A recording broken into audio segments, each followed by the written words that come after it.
Beneath the rain-washed skies of Bath, a once glittering duchess sits behind glass, a prisoner of whispers and a past that refuses to loosen its grip.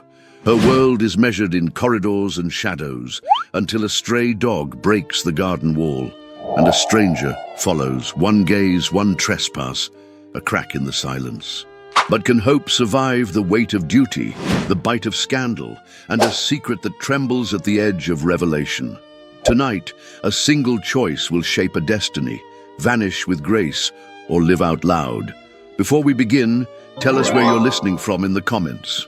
And one question: what do you adore most about period romances? The slow burn longing, the grand settings, or defying society's rules? Bath, England. The year is 1815. The air smells of coal smoke, damp stone, and faded glory. In the grand drawing rooms of society, the war may be over, but not all battles are fought with swords. Some are waged in silence, in the hidden chambers of the heart. Whitcomb House, perched on the northern rise of the city, appeared to the world like a poem left unfinished. A once celebrated estate, now draped in quiet melancholy. Ivy curled along the stone balustrades, unchecked, like time itself creeping over memories best left unspoken.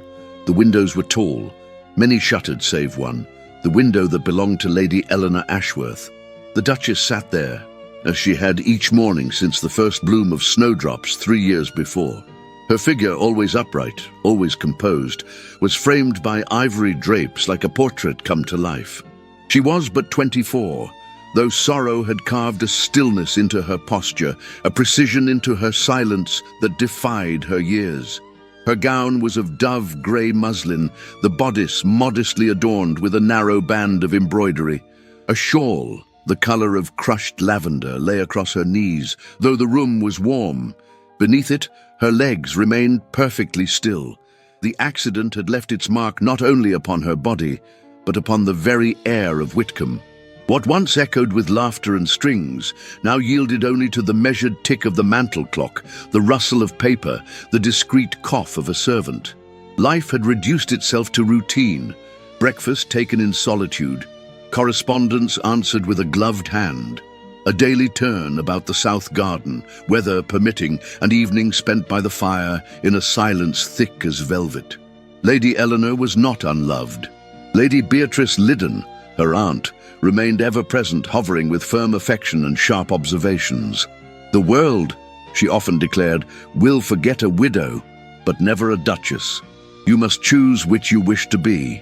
Yet Eleanor, for all her intellect and wit, could not yet bear the weight of society's eyes, not when they glanced so quickly from her face to the wheels beneath her, not when their sympathy felt like salt rather than balm. It was on one such morning, when the April wind tugged at the budding branches and the sky hung low with the promise of rain, that the silence cracked. A bark, loud, insistent, irreverent. Lady Eleanor lifted her gaze from the book resting in her lap. It had not been the bark of a garden spaniel or a neighbour's collie. It had been nearer, wilder. Then came the scuffle, paws against gravel, a yelp, the sound of something crashing through hedges. Mrs. Baines, the housekeeper, rushed into the room, cheeks flushed and cap askew. "My lady, there's a dog in the rose garden, a large one, and a man with it." Eleanor blinked. "A man?" "Yes, my lady, a stranger. And he's trespassed directly through the south gate. Shall I fetch the groundskeeper?" But Eleanor had already wheeled herself forward, her fingers firm upon the rim of the brass-rimmed wheels. Her heart, so long lulled into still rhythm, beat now with an unfamiliar urgency. A stranger in the garden. She moved through the corridor like a whisper, the old wood of the floors creaking beneath her wheels, as if in protest of this sudden deviation from routine. The doors to the terrace opened with effort, and there, beyond the espaliered pear trees and between the fallen arch of the rose trellis, stood a man. He was tall, broad in the shoulders, his coat damp from the mist. One hand gripped the collar of a large, mud-streaked dog, whose tail beat the ground in jovial ignorance. The man's other hand brushed back strands of dark, wind-tossed hair from a forehead lined by care more than age. He turned. Their eyes met. He did not look away. He did not flinch. He did not stare at the chair. Instead, he offered a polite, if sheepish, bow. "Forgive the intrusion, Your Grace. My dog appears to have mistaken your garden for an open field. He has poor taste in boundaries." Eleanor's lips parted slightly, not in offense, but in surprise. His voice was low, with the tempered roughness of one accustomed to issuing orders in open air. His accent was refined, but not polished to aristocratic gloss. She lifted her chin. "It is not the dog who has trespassed, sir. Dogs are creatures of instinct. Men have choices." The corner of his mouth curved, neither a smile nor a smirk, but something between acknowledgement and challenge. "Then allow me to make the right one, Duchess. I shall remove myself and my creature at once." And yet he made no move. Eleanor studied him in the soft grey light. His clothes were plain but well made, a dark wool coat, buff-coloured trousers tucked into riding boots, muddied by the garden path. His hands, though gloveless, bore faint scars, not the careless scars of boys or fops, the kind left by blade or consequence. She inhaled. "What is your name?" "Gabriel Harrow," he answered. "Captain, formerly of the 11th Light Dragoons." Mrs. Baines, who had arrived behind Eleanor in breathless haste, gasped. "A soldier." But Eleanor's gaze did not waver. "What brings a cavalry officer to the gardens of Whitcomb?" Gabriel gestured vaguely toward the boundary hedges. "A rented cottage just beyond that rise. My dog escaped through a gate I failed to latch." I followed. There was a pause. Not of tension, but of something else. Appraisal, curiosity, a fragile thread suspended between two lives stitched shut too long. "You may walk your dog on the south path," Eleanor said at last, her voice even, though her heart betrayed her. "If you keep him from the flower beds." Gabriel nodded, the faintest crease of surprise touching his brow. "A generous allowance." "My thanks." He turned to go. The dog gave a final wag, then followed. But as Eleanor watched him disappear beyond the hedge, she realized her hands were trembling faintly upon the wheels, not from fear, nor from exertion, but from something far more dangerous, hope. The dawn that followed the rain carried with it a mist so delicate it hovered like a veil across the fields of Somerset. From the east, the pale sun pressed shyly against the orchard's trees, painting their wet bark with a silver sheen. Dew clung to every petal and leaf, refracting the morning light into a soft prism that wrapped the earth in quiet reverence. It was the kind of morning that did not rush, but rather waited, listened, for hearts to open. Captain Gabriel Harrow stood beside an old apple tree, his gloved hands resting loosely on the handle of a spade. He had risen before the light, as he always did since the war, when dreams came hot and quick, dragging him from sleep with a racing heart and the echo of cannon fire that no longer existed. But today, the rhythm of the orchard offered him something different, something still. He dug without haste, turning the soil near a wild patch of herbs that had grown rebellious under the neglect of seasons. His dog, a thick-chested mastiff named Flint, sprawled beneath a quince tree, tongue lolling, eyes half closed with contentment.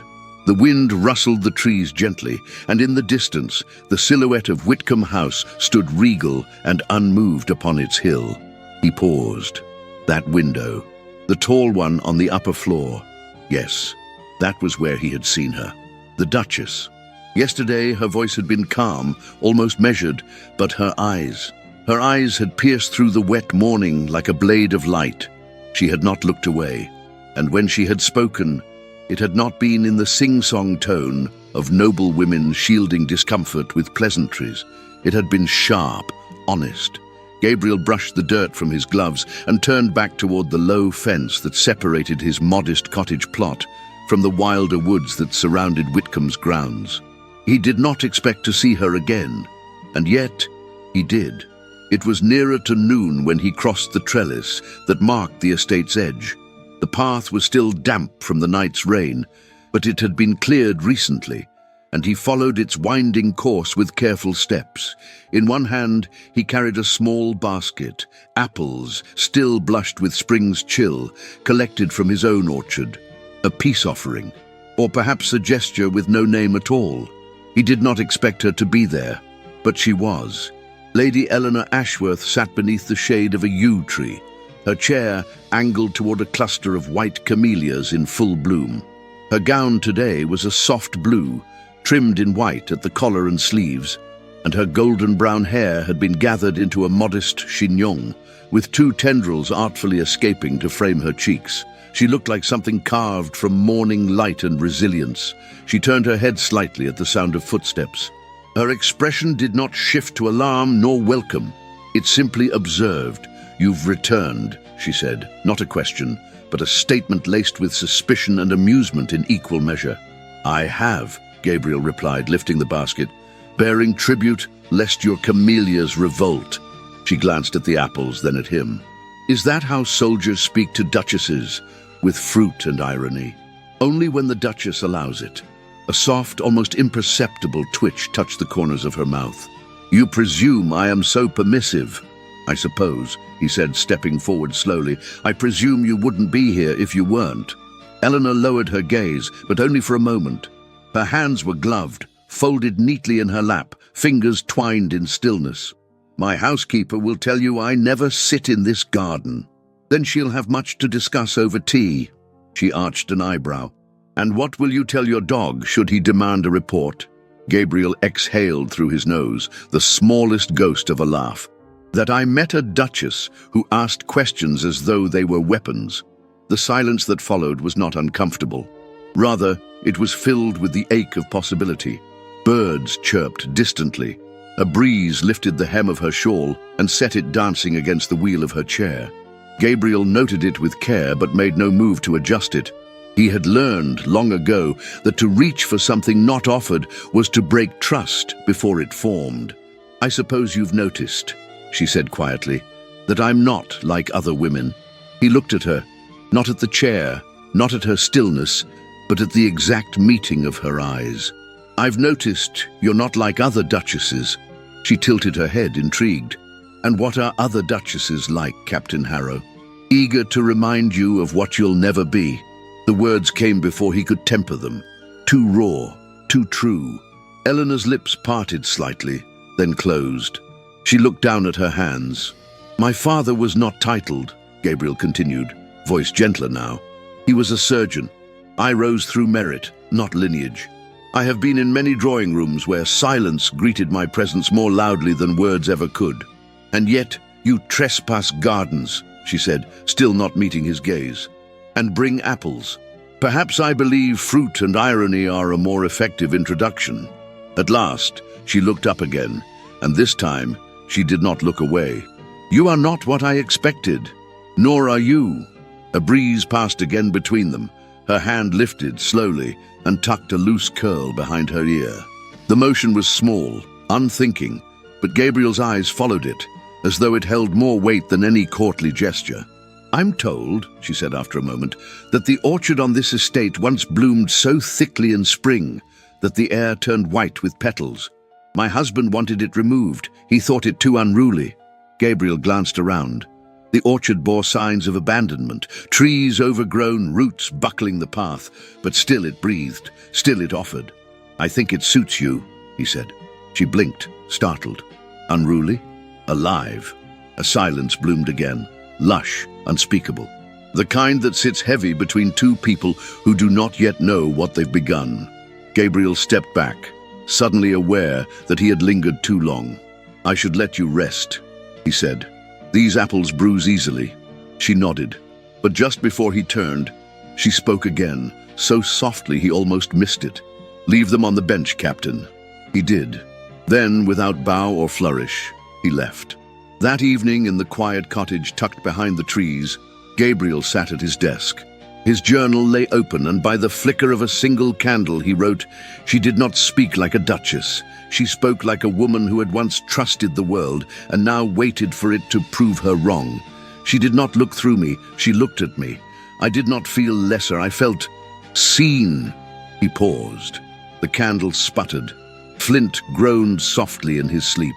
"I have met women in Paris salons and Spanish villas, none who said so much with so little. None who made silence feel like a conversation waiting to happen." He closed the book with care, Outside, the orchard whispered with wind, and beyond it, Whitcomb House stood, tall and silent against the stars.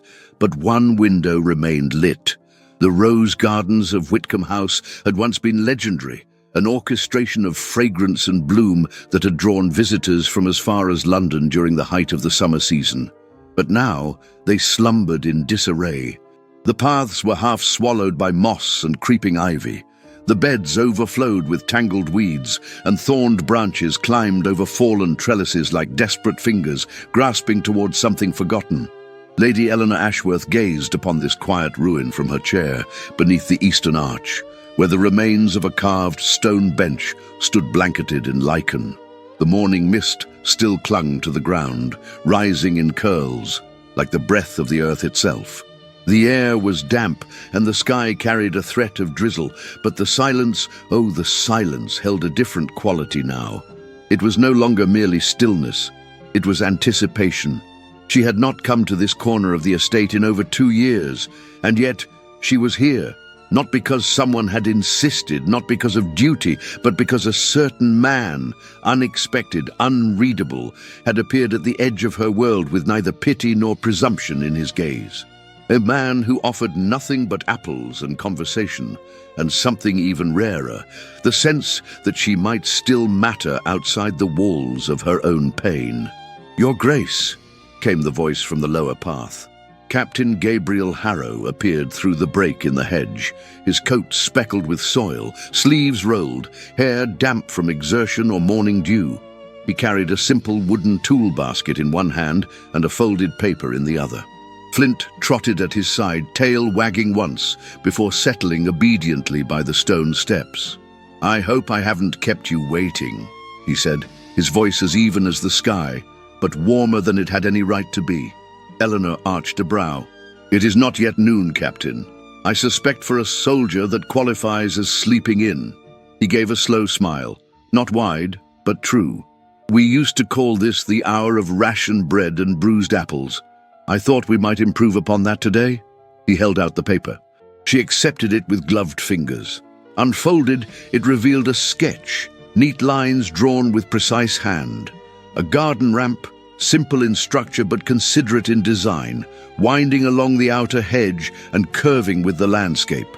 There were notes in the margins, dimensions, questions scribbled in faint pencil. "You've been planning," she said, her voice quieter now. Gabriel met her gaze. "If I'm to assist in the reclamation of these roses, I intend for your supervision to be thorough." Eleanor looked back at the drawing. The idea was absurd, and yet practical, achievable. She had long since tired of impractical kindness. This, however, was something else entirely, something that allowed her to imagine standing, not on her feet, but in command of her surroundings again. Dr. Kent, who had visited that very morning, had said as much. "If you wait until you feel ready," he had told her, "you'll remain still forever.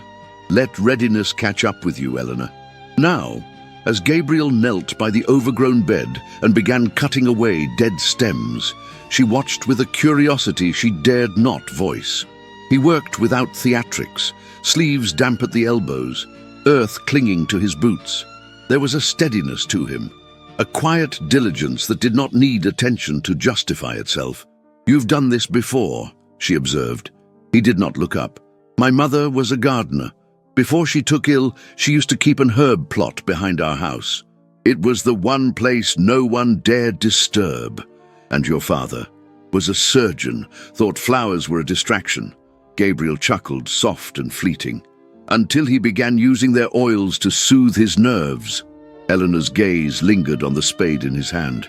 "You don't seem easily rattled." "I'm not," he said, pausing, "except when someone tells me roses are beyond saving." A strange sensation unfurled in her chest, not quite a laugh, not quite a sob, but something caught in the space between. She turned her eyes away, and they landed on Mrs. Baines, who stood some distance back, watching with tight lips and folded arms. The housekeeper approached slowly, curtsying stiffly. "Your Grace, the cook asks if you'll be returning for luncheon." Eleanor did not answer at once. Her fingers traced the edge of the sketch, still resting in her lap. Then quietly she said, "Send a tray to the terrace." I'll remain here." Mrs. Baines did not respond, but her glance toward Gabriel was sharp. She departed without comment, her skirts swishing like reprimand. Gabriel noticed. "She's protective of you." "She's protective of order," Eleanor replied. "I disrupted the schedule." He nodded, resumed digging. "Schedules are for battlefields. Gardens require chaos." That drew a real laugh, short, surprised, from her lips. It startled her, and she saw with quiet satisfaction it startled him too. For the better part of the next hour, she watched him work. The scent of disturbed earth mingled with the faint perfume of surviving blooms, and the occasional cry of a faraway bird punctuated the silence. It was not the elegance of society, nor the tension of formality. It was something simpler, honest. Later, the sky began to darken and Eleanor reluctantly gestured toward the house. "You should go. The rain will begin again soon." Gabriel rose, wiped his hands on a cloth. "I'll return tomorrow, if that's acceptable." She hesitated. Her fingers gripped the arm of her chair. The old instinct rose. Say no, withdraw, protect yourself from what might follow. But then, as the wind shifted, she smelled the cut roses, the soil, the breath of spring rising from the ground like promise. "Yes," she said at last, "but bring gloves. You're too proud to admit those thorns left marks." He smiled again, more fully this time, and with a small bow, he left. The following days passed in rhythms Eleanor had forgotten. Gabriel returned each morning, sometimes with tools, sometimes with a question, once with a single rose he had uncovered from beneath a bramble. Each visit was unhurried, unforced. Sometimes they spoke, sometimes they did not. But always, always, she felt the edges of herself softening, expanding. But as Whitcomb's gardens awakened, so too did the eyes of Bath. It began with glances, curious ones from the kitchen staff, narrowed ones from Mrs. Baines. Then came the questions from neighbours passed in carriages, and finally, inevitably, Lady Honoria Vale appeared in her pale blue chaise, eyes shaded by a parasol but glinting with unspoken menace. "My dear Eleanor," she cooed from the terrace one afternoon, "how charming to see you outside, and with such vigorous company." Eleanor stiffened. "Captain Harrow is aiding with the gardens. Nothing more." "Of course," Lady Honoria purred, her fan snapping open with a flick. "It's just that one hears things. A duchess so isolated, so tragic, so very open to companionship." The implication coiled between them like smoke. Eleanor smiled tightly. "Perhaps one hears too much?" But the damage had begun. Within days, the whispers reached town that the Duchess, poor paralyzed Eleanor, was inviting a soldier into her private gardens, that her sense had withered with her strength, that perhaps the rumors of madness had not been so unfounded after all. Gabriel noticed it. She saw it in the way he looked at her, measured now, careful. "I can stop," he said quietly one afternoon as they stood beside a bed of reborn violets. "You shouldn't," she replied, though her voice lacked conviction. The house felt smaller again, the windows darker, until one evening, as the rain returned with soft fury, a knock echoed through the hall. A footman delivered a package. Inside, a roll of parchment, a new design, a ramp, curved, beautiful, carved with care, with her initials marked into the side. No note, no need for one. Eleanor sat at her writing desk long into the night.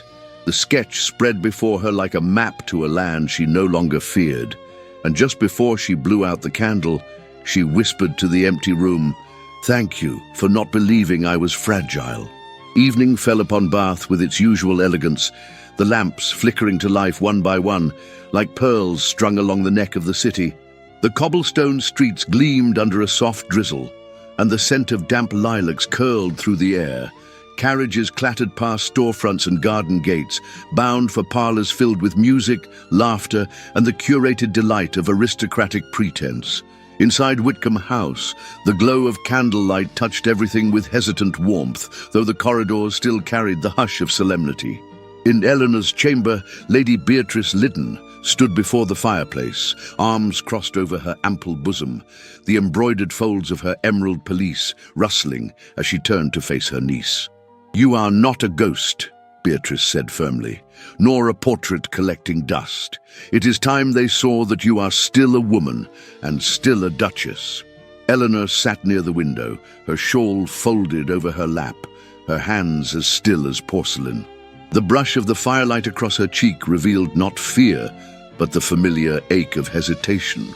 "Society," she replied, her voice quiet but unwavering, "does not welcome what it cannot define. I have been redefined, Aunt, without my consent." Beatrice's gaze softened, but her tone remained resolute. "Then take it back. Take their expectations and crush them under the wheels of that chair if you must. But do not allow them to imagine you vanished.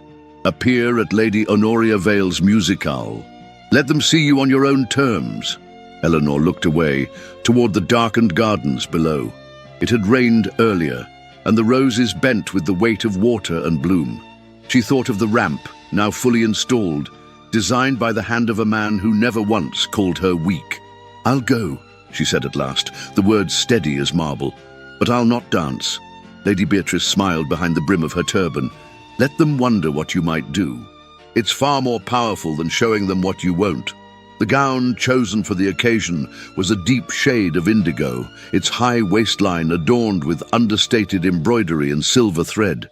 The sleeves were long, tapering delicately over her wrists, and the neckline, modest yet sculpted, revealed the quiet elegance of a woman who had not forgotten refinement. Her hair was dressed in soft curls, pinned with a single comb of jet and pearl. It was the first time in years Eleanor had dressed for anything beyond solitude. As she gazed into the looking-glass, she did not see a duchess or a patient. She saw a woman returning to her own reflection. The halls of Lady Vale's residence were lit with grandeur, chandeliers dripping crystal onto velvet carpets, and footmen stationed like ornaments at every archway. The drawing room itself was transformed into a stage of whispered intentions. Candles flickered from candelabra along the walls, illuminating guests in silks and satins, jewels and brocade. Laughter danced lightly across the room, shallow and performative. When Eleanor entered, all movement slowed. Her chair, crafted in polished walnut and brass, glided across the floor as if guided by silence itself. The wheels made no sound, but the ripples she caused were deafening. Heads turned, fans fluttered. Conversations fractured and resumed in brittle tones. It was not mockery that met her, but something more cutting. Pity. She felt it prick at her skin like nettles. A few curtsied, a few turned away, some merely stared. But she held her head high. Lady Beatrice stood beside her like a shield of steel and velvet. "Smile, Eleanor," she whispered. "Even if your heart is cracking, they fear dignity more than rage." Lady Honoria descended upon them moments later, all grace and fox-like sweetness. "My dearest Duchess," she purred, bending slightly in a mock bow. "How splendid to see you in town. I dare say you have been missed." Eleanor met her gaze, unblinking. "Have I? I hadn't noticed." A flicker of something, irritation perhaps, flashed in Honoria's eyes, but it was gone as quickly as it came. "We have all been so concerned, of course. Grief, such a difficult companion, and isolation, so easy a prison. But how fortunate you are to have Lady Beatrice and such devoted new acquaintances." There was a pause, one long enough to draw attention, short enough to escape rebuttal.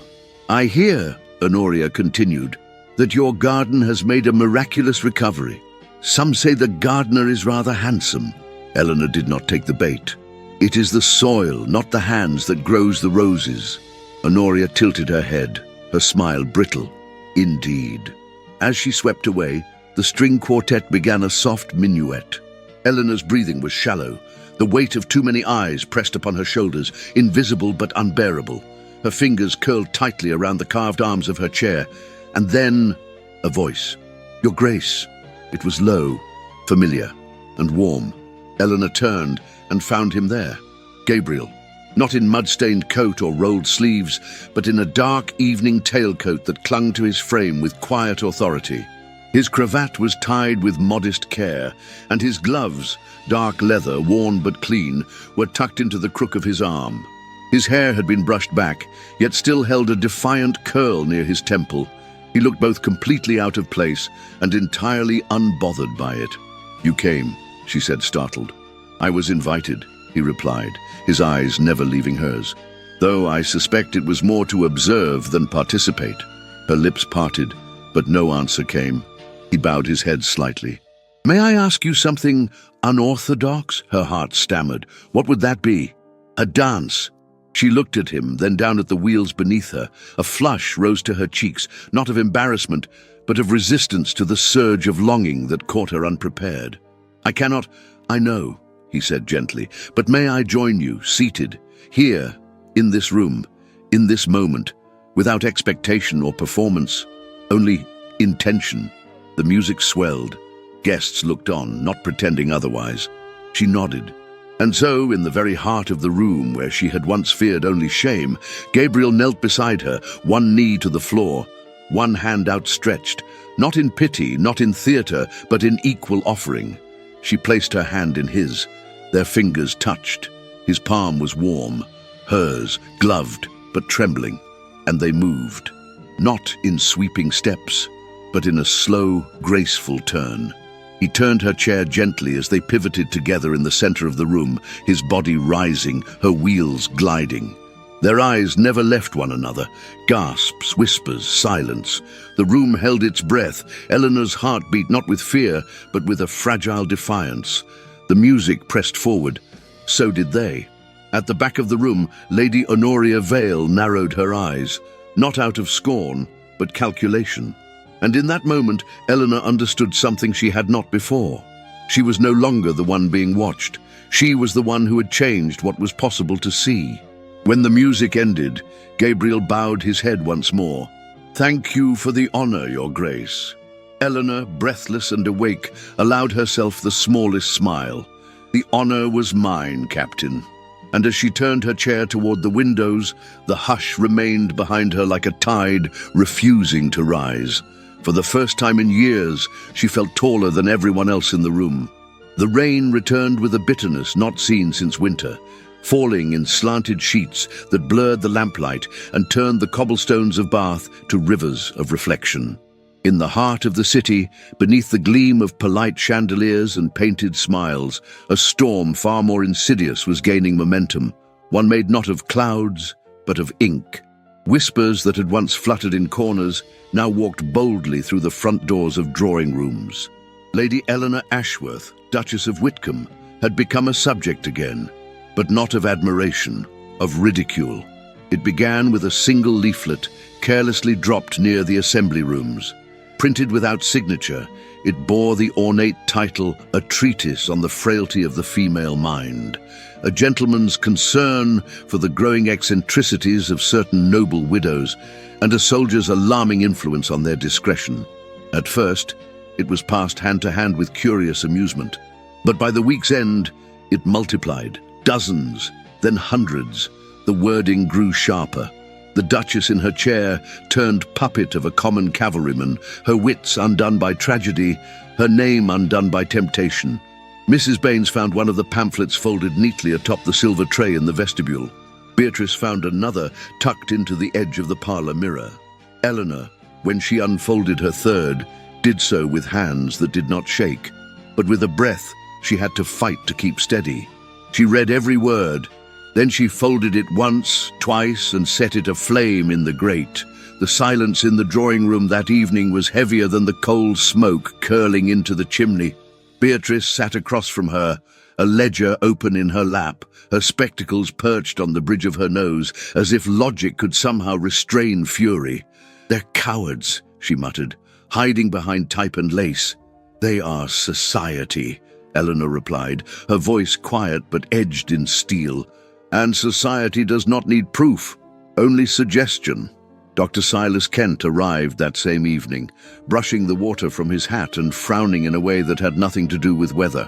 He carried with him not only his satchel, but a bundle of sealed envelopes, records, bills, estate documents recently returned from London.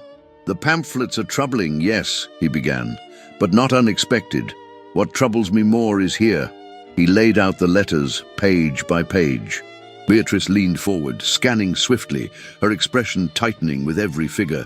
£30 missing from the tenant allotment in Westfields, she said grimly. 12 from the Cooper's repairs, 5 from the Children's Apothecary Fund. Eleanor. Eleanor did not flinch. Continue. Beatrice looked up. This was Percival's doing. His name is on every authorization.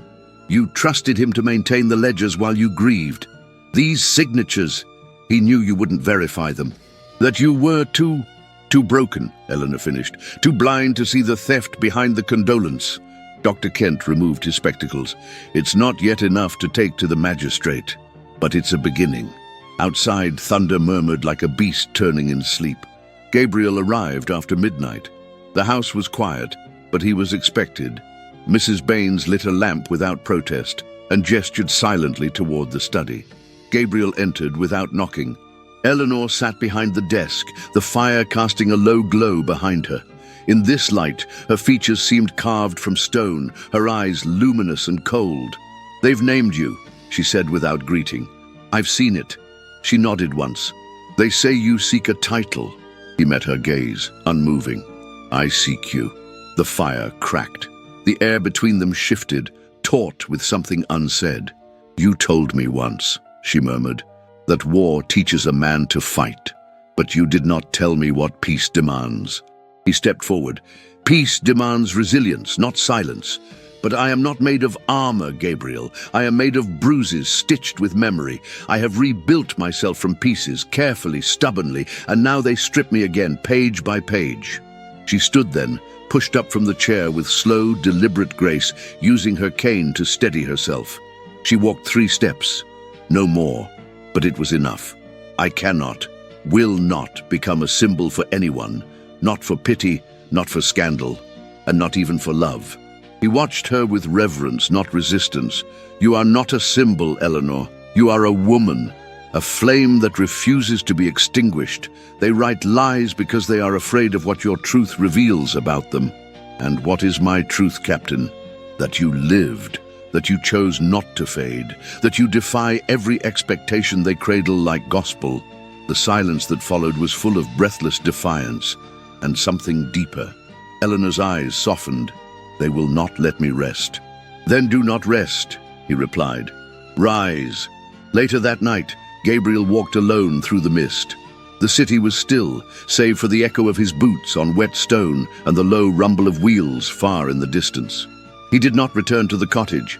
He turned instead toward the gentleman's club, where Lord Percival Ashworth often lingered past midnight, confident in his nobility and his Scotch. Gabriel found him precisely as expected, lounging in a leather armchair, brandy in hand, surrounded by men who laughed too easily. The moment their eyes met, the laughter died. "Captain," Percival said with a slow grin, "how rare. Come to return the Duchess's fan, or collect your reward." Gabriel crossed the room without pause, stopped inches from him. "You will cease your slander," Percival chuckled. "Oh, my dear cavalryman, this isn't the battlefield. This is society. And here I do not lose." Gabriel's voice dropped to a whisper, low and lethal. "You already have. You just haven't yet been informed."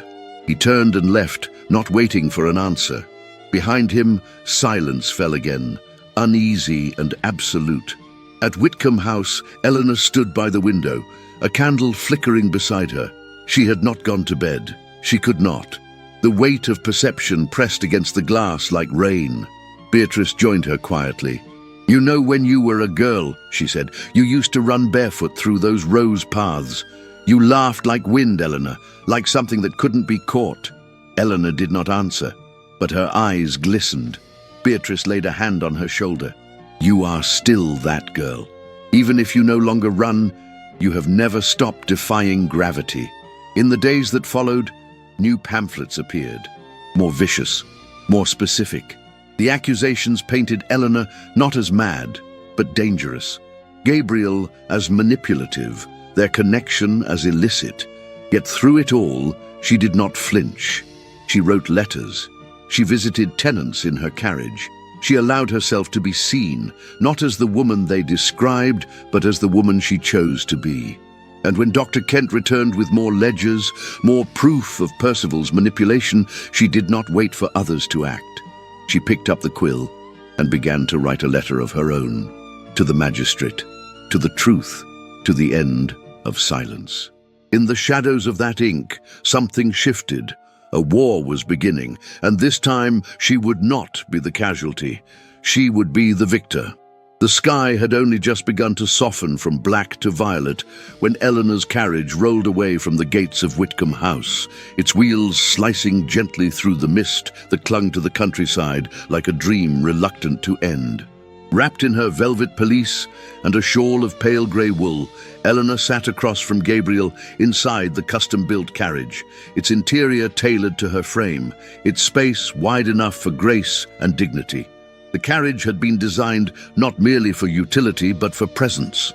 Brass fixtures gleamed faintly in the candlelight, and the polished walnut panels bore carvings of roses in bloom. Silent testimony to how far she had come since the day she first rolled beneath their petals in silence. Neither of them spoke as the horses trotted into the hills beyond the city. There was no need. The world was still half asleep, the trees heavy with dew, the air cold enough to burn the lungs and awaken the senses. Eleanor pressed her fingertips lightly against the window pane and watched the fields unroll like green silk in the early light. She had forgotten this. The wideness of the world when viewed from something other than a window. The way the horizon curved and beckoned. The way air tasted when it was not filtered through fear or expectation. Gabriel sat with his gloved hands resting on his knees, his jaw clenched, not in tension, but in restraint. He stole glances at her, not indulgent ones, but cautious, reverent, as if memorizing a miracle he had no right to claim. "You're quiet," Eleanor said softly, her voice a whisper in the hush of morning. "So are you," he replied. She turned from the window, meeting his gaze fully. "I'm watching everything I thought I'd lost come back to me." Gabriel looked down, then out. "I wanted you to see this before the city woke, before the world returned with its noise and opinions and rules." He rapped lightly on the carriage wall, and the coachman slowed the horses until they came to a gentle stop at the crest of a hill. Gabriel opened the door and extended his hand, not out of habit, but out of respect. Eleanor took it. She moved carefully, descending the step with practiced grace and standing upright with her cane planted firmly in the earth. The early light caught in her hair, turning the warm strands to amber. A breeze lifted the edges of her shawl, and for a moment she stood completely still. Then she looked up and saw the horizon. It stretched far beyond what she had imagined. The hills unfurled like the skirts of a ballroom. The trees swayed as if preparing for a bow. Beyond the meadows, the faint glimmer of the river caught the dawn like a promise. Her breath caught. "Do you see it?" Gabriel asked, his voice behind her, soft as prayer. "I had forgotten how far the world reached," she murmured. They stood together in silence. Wind passed between them. A lark called from the hedgerow. Below, the land waited for the sun to break fully, but the light already painted the clouds with pale gold. Then Gabriel turned to her, not hurriedly, not hesitantly, but with the steadiness of a man who had run from many things in his life and had decided, finally, to stand. "I'm afraid of you," he said. She looked at him, startled. "What?" "Not of you, Eleanor," he corrected, his voice roughened by honesty, "but of what you are, of what you represent. Your name, your lineage, your place in a world that was never built for men like me." Eleanor did not speak, but her gaze held his unwavering. "I know how they see me," he continued. "A soldier who happened to live, a man with calloused hands and no title. They think I seek to rise through you. They think I linger at your side because I crave what hangs around your neck. Do you?" she asked, but her voice did not accuse. It trembled with something gentler, something waiting. He shook his head slowly. "I want only the space beside you. No pedestal, no claim, just that space, where I can stand and look at the world with you." A wind rose over the hill, sharp and clean. Eleanor closed her eyes for a moment, inhaling the earth, the honesty, the moment. When she opened them, they shone not with tears, but with clarity. "You fear my title," she said. "I feared my chair, and yet we are here without either holding us." A slow, trembling smile touched his lips, and then, softly, gently, as if to confirm that the world would not break, he touched her cheek. It was not rushed. It was not stolen. His fingers merely rested there, a silent vow in flesh and breath, and in that touch lived every emotion neither of them had dared name. Eleanor leaned into it, and then, as the first full ray of sun broke over the edge of the horizon, she reached up, touched his hand with her own, and whispered, "Yes." His eyes searched hers. "Yes. To what?" "Yes," she repeated, her voice firmer now. "To what you just asked, without asking. Yes, I'll face them. Yes, I'll live out loud. And yes, I want that space beside you to be yours." Their kiss, when it came, was not desperate. It was stillness and warmth. It was breath shared in the hush of new light. It was everything the world had denied them, and everything they chose to claim regardless. When they returned to Whitcomb, the city had begun to stir. The bells of Bath Abbey rang faintly in the distance, and shops were opening their doors. The scandalous Duchess and the soldier from nowhere returned not as gossip, but as truth.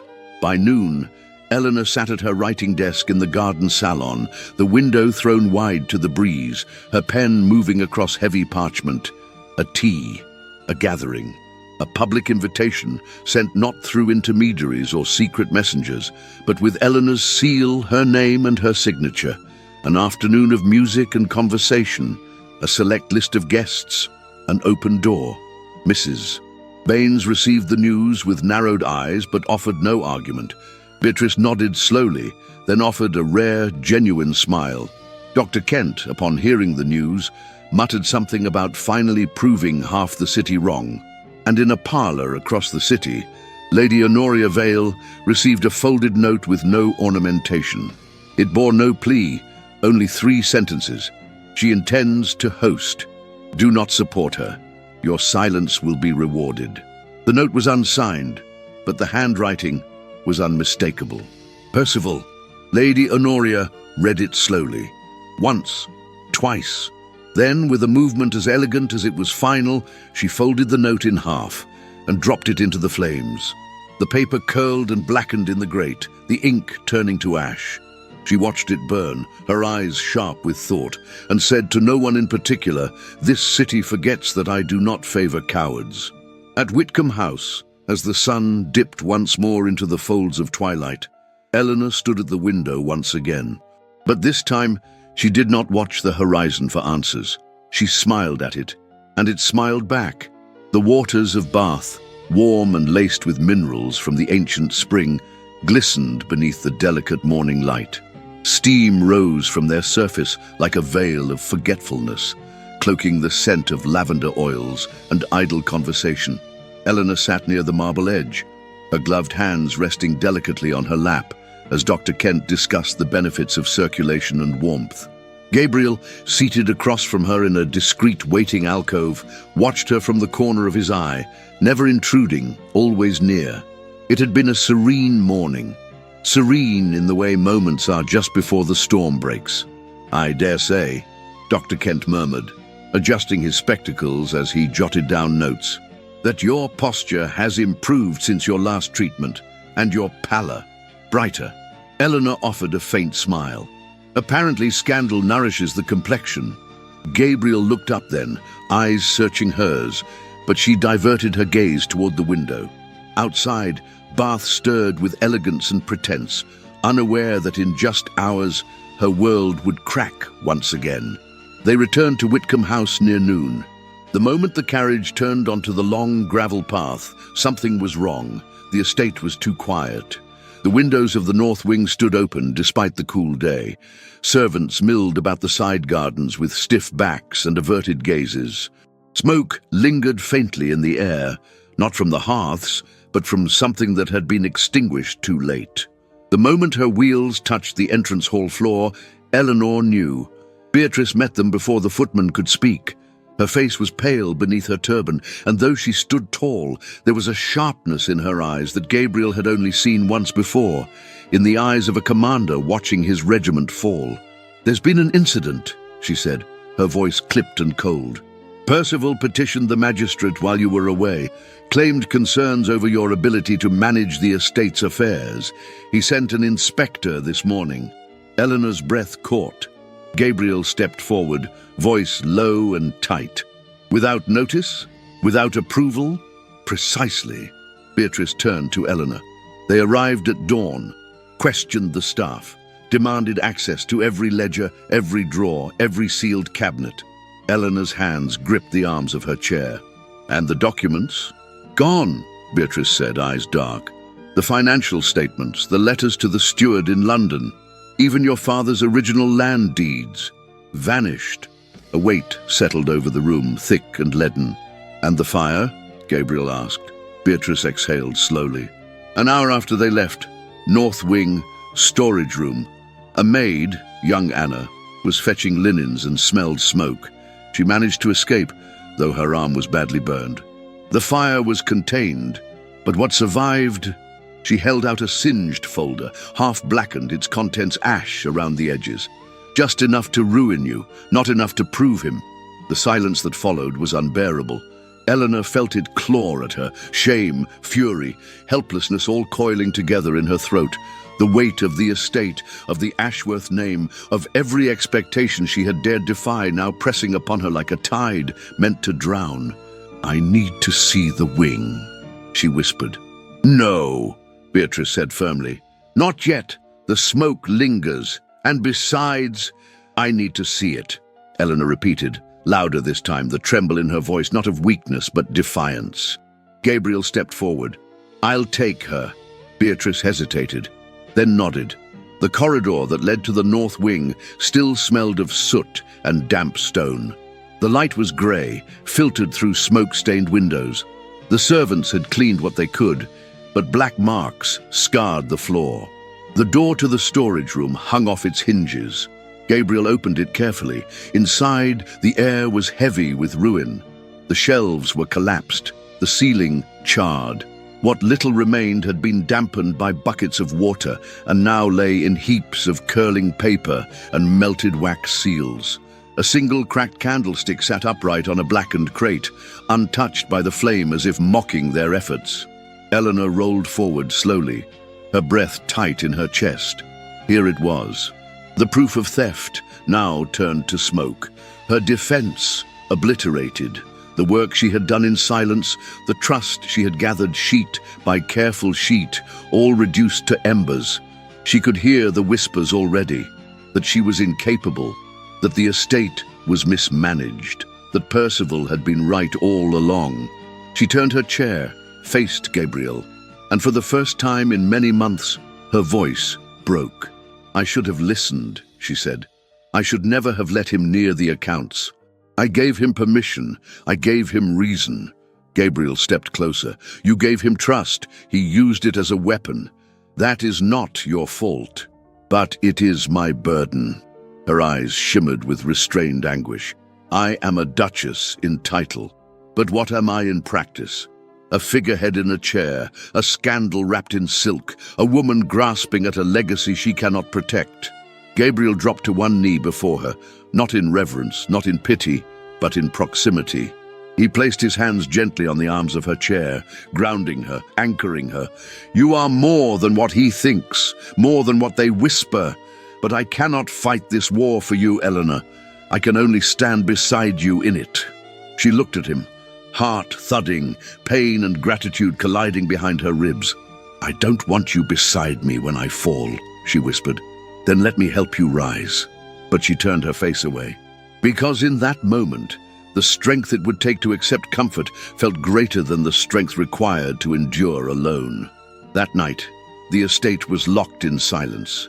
The halls no longer echoed with laughter or hope, only with the low groan of old wood and the hum of secrets left unspoken. Eleanor dined alone. Beatrice paced. Gabriel returned to his cottage, his boots heavy with mud, his coat damp with rain that had begun to fall again as though the heavens themselves understood what had passed. He sat at his writing desk, opened his journal, and penned with a hand that trembled more from emotion than fatigue. "She will not let me carry her sorrow. She believes love is not a shield. She is not wrong. But I fear, if I cannot protect her from harm, then what is love worth?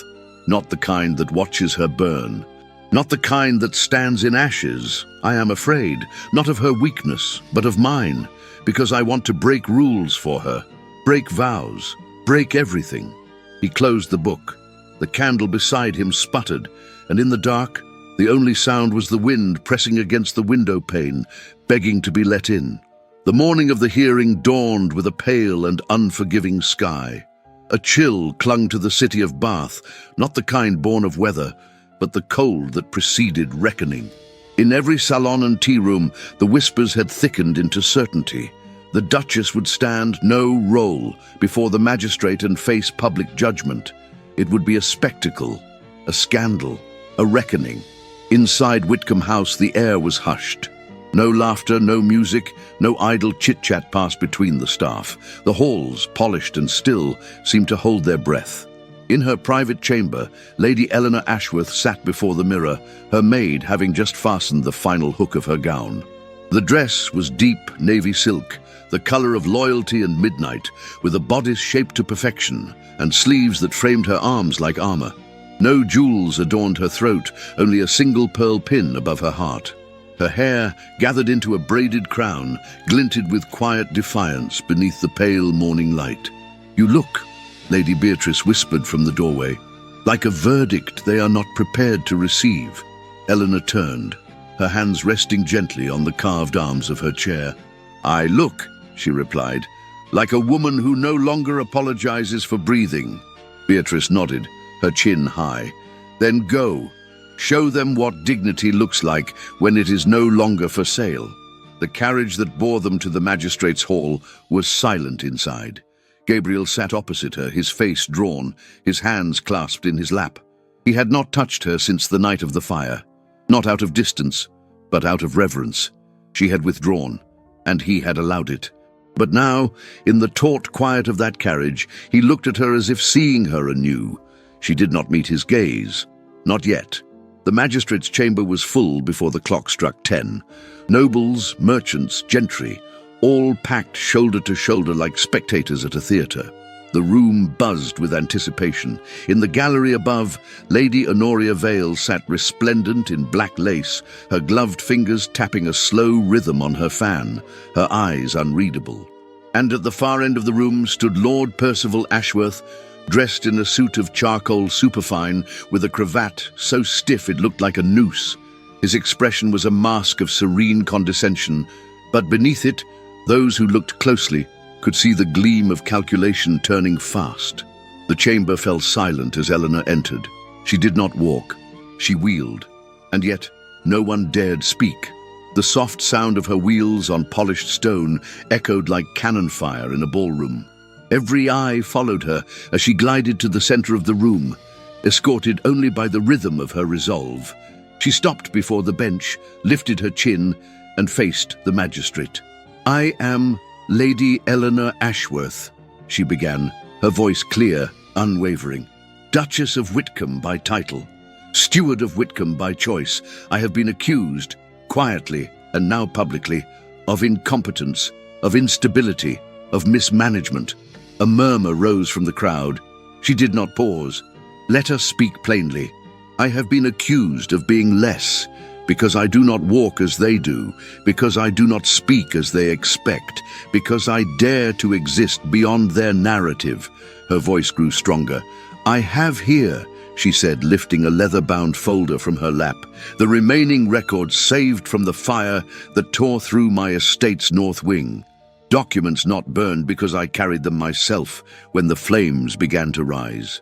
I also present letters, correspondence with our steward in London, with the cooper, with the apothecary, all bearing my seal, not Lord Percival's."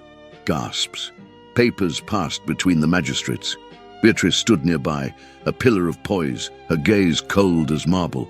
Eleanor continued, "These letters and ledgers confirm discrepancies, funds diverted, resources misallocated, authorizations forged."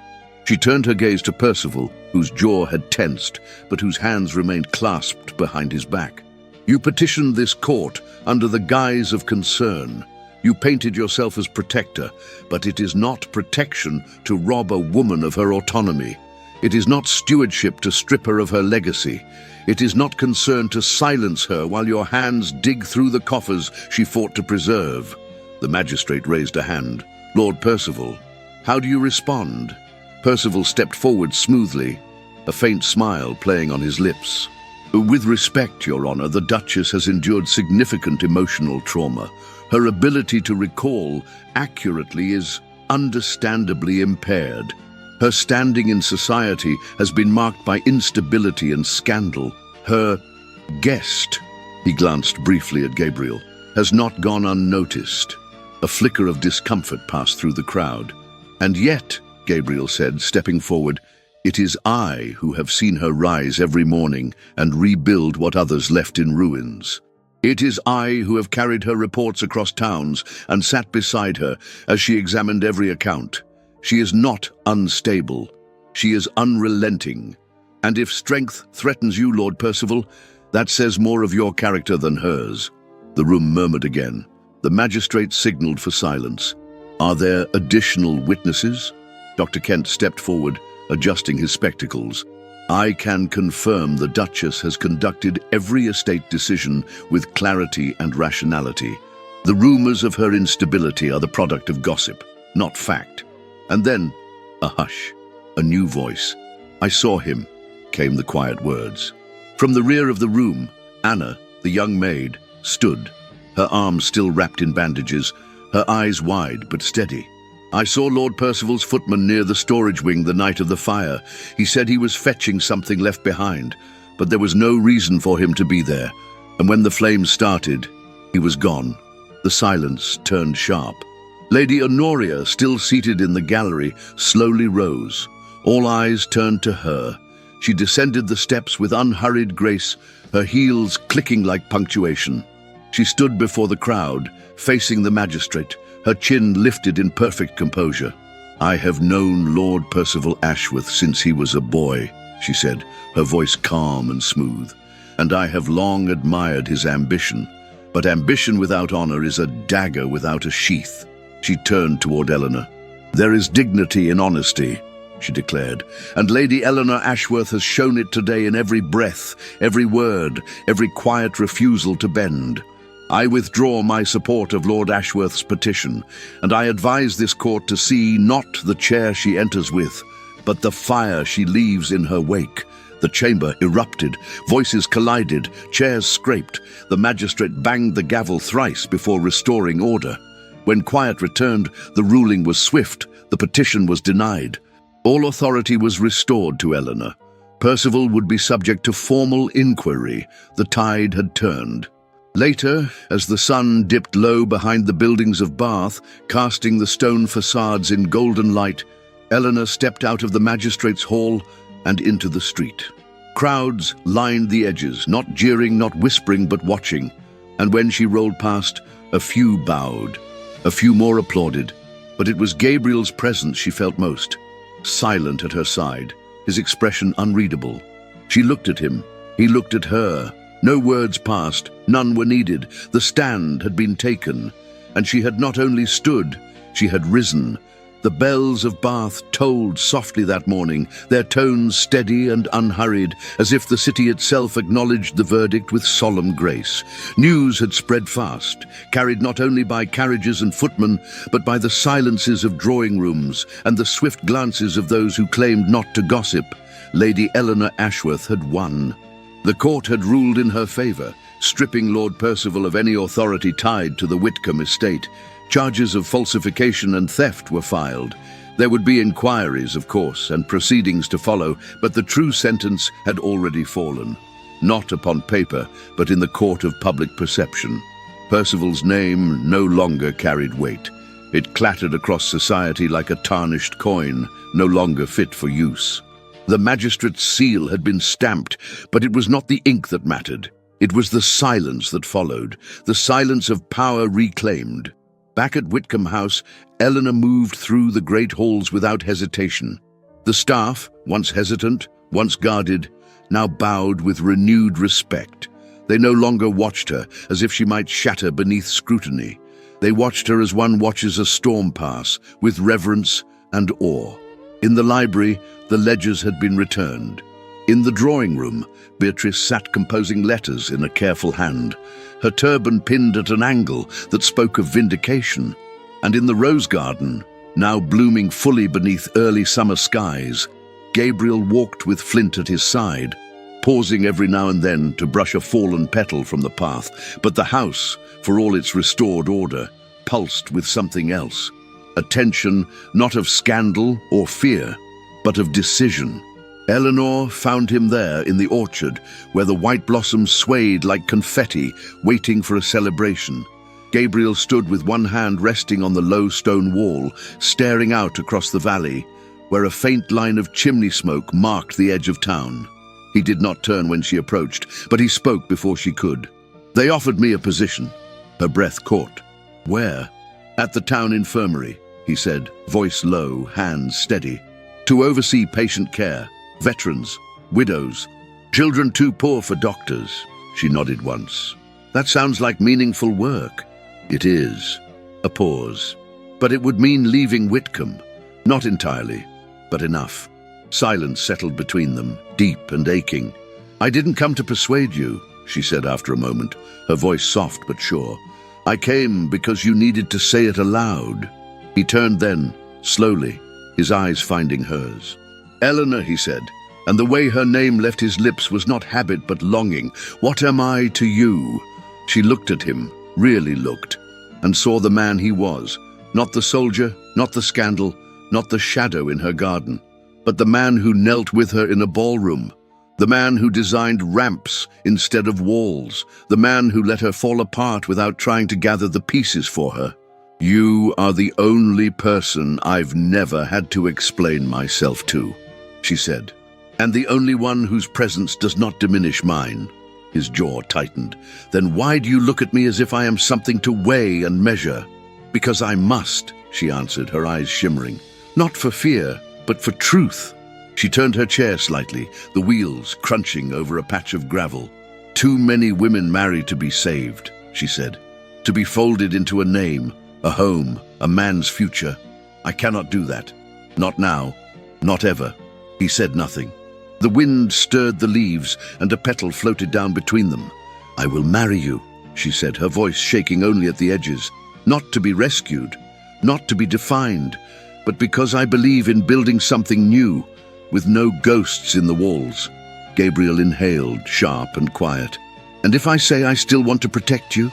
She smiled faintly. "Then do it by standing beside me, not in front of me." He stepped closer, took her hand, not as a question, not as a plea, but as a promise. His thumb grazed the edge of her glove, the simplest touch, the loudest vow. "I never wanted a duchess," he said, "only a woman brave enough to be one." Eleanor's answer was not spoken. It lived in her gaze, in the steadiness of her spine, in the warmth of her fingers against his. And so, beneath the orchard trees that had once withered in silence, she said yes again. But this time, it was not to possibility, it was to permanence. The wedding came quietly, no fanfare, no parade of nobility. Invitations were penned in Eleanor's own hand, addressed to those who mattered, those who had seen her not as a relic of tragedy, but as a flame refusing to extinguish. Lady Beatrice, regal in slate-grey silk, stood by the window the morning of the ceremony, watching the staff bustle below. "Small weddings," she murmured, "require more courage than grand ones. You cannot hide behind spectacle. You walk in full view of your own heart." Eleanor, seated before the mirror, adjusted the comb in her hair. There were no jewels, no veil, only honesty, and lavender pinned near her collarbone. Dr. Kent arrived just after noon, his cravat uneven and his hands shaking. "I've never walked a duchess down an aisle," he said, chuckling nervously. "You've helped her stand," Eleanor replied. "This is simply a longer walk." The ceremony was held in the old chapel at the edge of the estate. The stone walls were lined with ivy, and wildflowers peeked through the floor tiles. The pews were filled with the quiet hum of expectation. Tenants, staff, patients from Dr. Kent's practice. Even Lady Honoria arrived, late, fashionably, and with no intention of being the center of anything. When Eleanor entered, silence fell. She moved not with grandeur, but with grace, her chair gliding along the runner of woven petals. At her side, Dr. Kent kept pace, eyes forward, pride etched into every line of his face. Gabriel stood beneath the arched window, the sunlight casting shadows behind him. He wore no medals, no uniform, only his best coat, and the look of a man who had chosen a home and a future in the same breath. Their vows were whispered, but they echoed louder than any proclamation. "I do not promise to be whole," she said. "I do not ask you to be," he replied. "I do not promise to be easy. I do not seek ease. I promise only that I will not vanish, not again, not into silence, not into shame. I promise only that I will not ask you to." And when their hands met, it was not with trembling, it was with certainty. As they emerged from the chapel, laughter spilled from the crowd. Petals tossed into the air, catching the wind like blessings unbound. Flint barked once, jubilant, and chased a ribbon across the lawn. Beatrice stood at the edge of the garden, her hands clasped, eyes misted with something she would never name aloud. Dr. Kent lingered nearby, surrounded by children asking about bones and stethoscopes. In that moment, Eleanor did not feel like a woman restored. She felt like a woman rewritten, and when Gabriel placed his hand gently at her back, not pushing, not guiding, just touching, she knew. This was not the end of a fight. It was the beginning of a life, one chosen freely, proudly, unapologetically. 2 years had passed, but time had not worn Whitcomb House down as it once had. Instead, it had transformed the estate into something new, something alive. Where ivy once crept with neglect and windows wept with dust, now came warmth, light, and a subtle kind of music. The laughter of children in the gardens, the murmur of hands at work in sunlit halls, the clink of teacups from the refurbished solarium, where women who had once been silenced now read, embroidered, and sometimes simply breathed. The great house had not been rebuilt, it had been reimagined. It began with a single door widened. Then a ramp added to the front steps, carved with care and discreet flourishes. Not an afterthought, not a concession, but a welcome. Soon came more changes. Whitcomb's east wing, once shuttered, was reopened as a convalescence lodge. The south gallery became a sanctuary for war widows. The stables were converted into a training center for returned soldiers, and Eleanor's private garden, once hidden behind hedges, now held a gravel path that wound openly through the orchard. None of these transformations made the house less noble, only more human. Eleanor moved through it daily, her wheels gliding over floors that no longer resisted her presence. She wore no crown, but she ruled with elegance. People came to her now, not for spectacle or scandal, but for guidance, for courage, for a reminder that grace could be firm and strength tender. On the morning of the hospital wing's inauguration, the skies of Bath broke open in the gentlest way, shedding sunlight like silk over the rooftops and fields. Carriages lined the narrow road, and footmen in sober livery ushered guests toward the newly constructed annex. The building itself stood beside the infirmary, a structure of modest brick and stone, but its windows were large, its doors wide, and its corridors designed not as passageways, but invitations. It bore no plaque to Eleanor's name, but it breathed her spirit in every arch and threshold. Inside, patients waited, nurses moved with calm efficiency. A young boy with a twisted foot traced the edges of his wheeled cart, pausing when he saw her arrive. Eleanor did not enter with fanfare.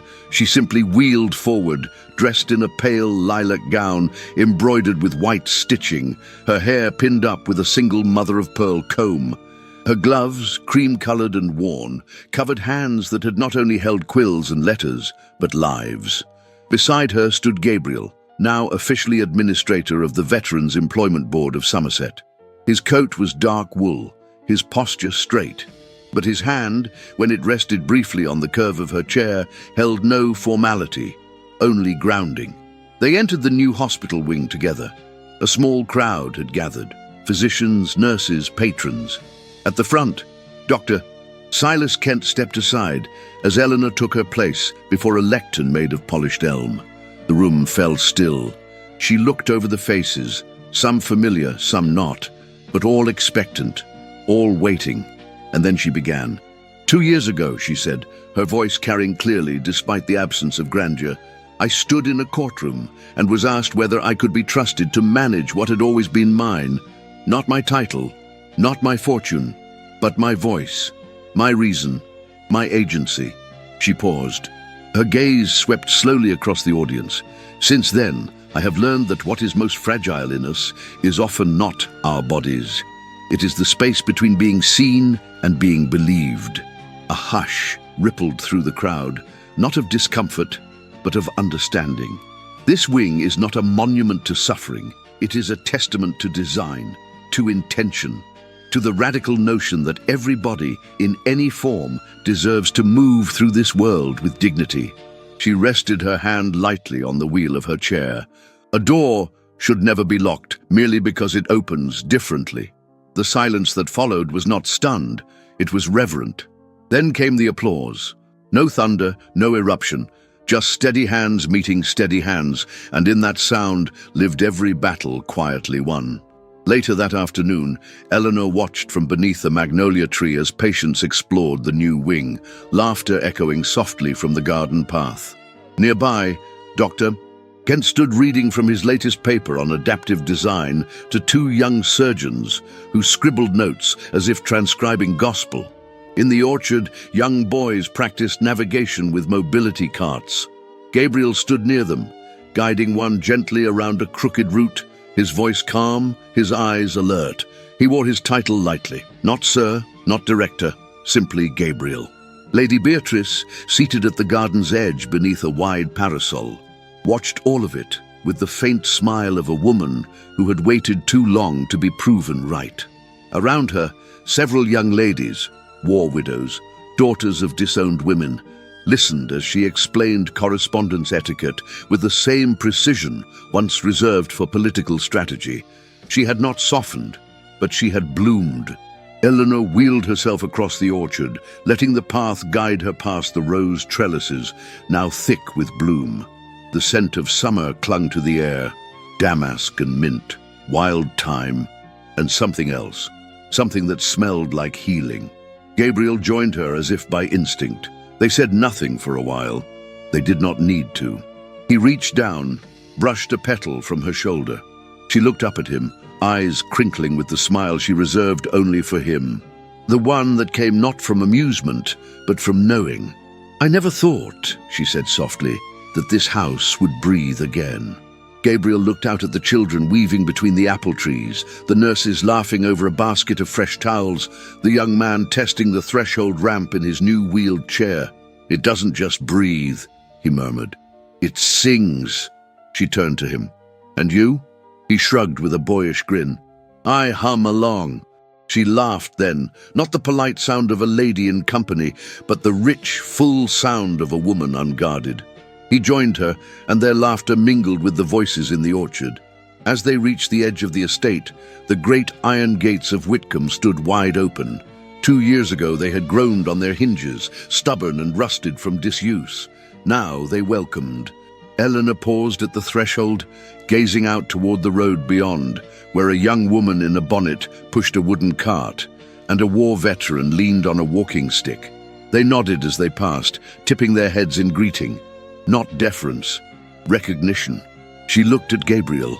He stood tall beside her, his coat collar turned slightly against the breeze, his hand resting lightly on the back of her chair. She took a breath and crossed the threshold. The wheels turned smoothly over the stone. She was the first to pass through, and the last to look back, not from doubt, but from triumph. Whitcomb House stood bathed in amber light, as if the past itself had paused to remember. The roses had returned for another summer, sprawling wildly across the trellises with more freedom than elegance, just as Eleanor liked them. Their petals, soft and defiant, danced in the afternoon breeze like pages of a story too beautiful to end. 8 years had passed. And still, the gates of Whitcomb remained open. From the eastern veranda, Eleanor watched the children run beneath the orchard trees. 5 of them, all limbs and laughter. 2 belonged to the house, the others to friends who visited often, their homes as open as this one. A girl with Gabriel's eyes darted past her older brother, squealing with joy as she toppled into a pile of fresh-cut grass. Eleanor's hands rested gently on the arms of her chair, aged by sun and time, but still polished, still part of her body, like breath. A strand of grey shimmered at her temple now, and though her figure remained upright and proud, her movements had softened with the grace of years. She had not changed, she had grown. Inside, Gabriel was reading beside the hearth, a child curled into his lap, head heavy with sleep. His beard had greyed along the jaw, but his eyes, clear, steady, full of fire, had not dimmed. He had become not just a husband, but a father, a mentor, a man of the village. His work with veterans had expanded into a national project. He now advised Parliament on reintegration policy, though he never wore the title of advisor aloud. He preferred to be known simply as Eleanor's partner. Their love had not withered, it had weathered, and in doing so, had deepened like the roots of the orchard trees that now bore more fruit than ever before. Eleanor still spoke publicly, though not as often. When she did, halls filled, more for the certainty of her voice than the novelty of her chair. Young women came from afar to hear her speak of design, of dignity, of what it meant to walk through life differently and still be whole. And men listened too, because in her truth there was no judgment, only invitation. She had become more than a duchess, she had become change. In the west garden, Beatrice sat beneath a parasol, her hair now completely silver, her presence no less commanding. A younger woman beside her took dictation, while Beatrice offered opinions on estate law and marriage reform with the same dry wit that once sent suitors fleeing. She had never married, but she had never lacked family. Not here, not now. Dr. Kent had passed 2 winters ago. His absence was still felt like a breath held too long. But before he left, he had seen his life's work published, his theories on adaptive architecture adopted by half the colleges in England. His portrait now hung in the library, not above the fireplace but beside it, eye level with Eleanor's chair, and Lord Percival. History had not forgotten him. He spent the remainder of his life in quiet exile, stripped of lands and favour. No trial ever brought him to public shame, but the whispers had become iron bars. He lived alone in Dorset, visited by no one, his name no longer spoken in the rooms that mattered. His price had been exacted not by vengeance, but by time. As the sun dipped low, Eleanor wheeled herself down the path toward the orchard, where Gabriel now stood beneath the tree they had once called the center of the world. Their youngest daughter had fallen asleep on the blanket beside him, clutching a book too big for her hands. He looked up, and his smile held the years in it. "Did I miss the grand event?" she asked. "You missed the chase," he replied, "but you're just in time for the stillness." She joined him beneath the tree.